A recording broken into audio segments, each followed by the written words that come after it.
feel to lose your home to a fire or flood. Think of the sense of loss, losing your heirlooms, your belongings, and the home that you've worked so hard to maintain over the years.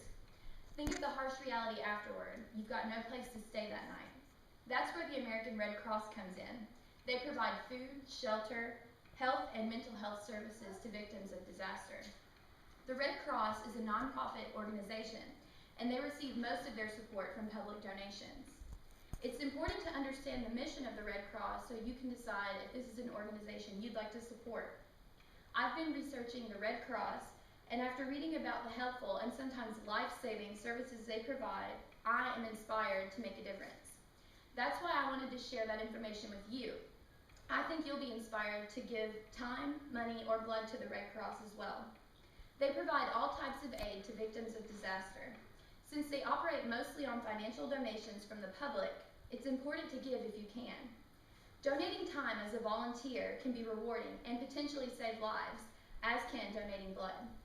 The main thing the Red Cross is known for is arriving at the scene of disaster with supplies to aid victims. According to the Red Cross's 2010 annual report from their website, updated in 2011, there are over 70,000 disasters per year where victims need aid. Hurricanes, floods, tornadoes, earthquakes are examples. Local chapters arrive quickly to set up temporary shelter, prepare food, and provide health services like blood transfusions. Jennifer Rosenberg writes on About.com's website, the Red Cross history page from 2012, that the largest responsibilities of the Red Cross are sheltering and feeding victims. She also points out that the Red Cross can't give support without our support. They are the only nonprofit organization that is congressionally mandated to provide aid to disaster victims and follow the guidelines of the Geneva Convention. That doesn't mean that they get federal aid, though. About 68% of their incoming money is from public donations. According to the Red Cross's 2010 annual report, updated in 2011, found at redcross.org. The Red Cross is a very reputable organization, which makes it a great choice for donating money. The same annual report from 2010 is located at their website and lists a few ways your donations translate into aid during disaster. $25 buys 5 blankets for victims in temporary shelters. Giving $65, just the price of a nice dinner out for 2, covers food and shelter for someone for a day and night. You can buy groceries for an entire displaced family when you give $115. You can make donations online, through the mail, or by phone. The handout that I've given you lists all the information. If getting involved in a hands-on way interests you, consider becoming a volunteer. There's a good chance that you already know someone volunteering with the Red Cross. According to Terrence Jow at the Red Cross history page from Johns Hopkins University's website, 1 in 200 Americans volunteer with the Red Cross. The more volunteers the Red Cross can train, the faster victims can get help and the better quality care they can receive.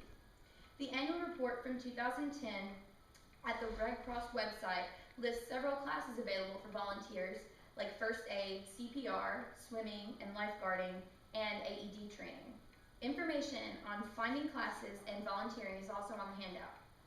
While money and time are essential ways to support the Red Cross, donating blood is one of the best gifts you can give. Since blood can't be made or generated, the only way to get it is through donations.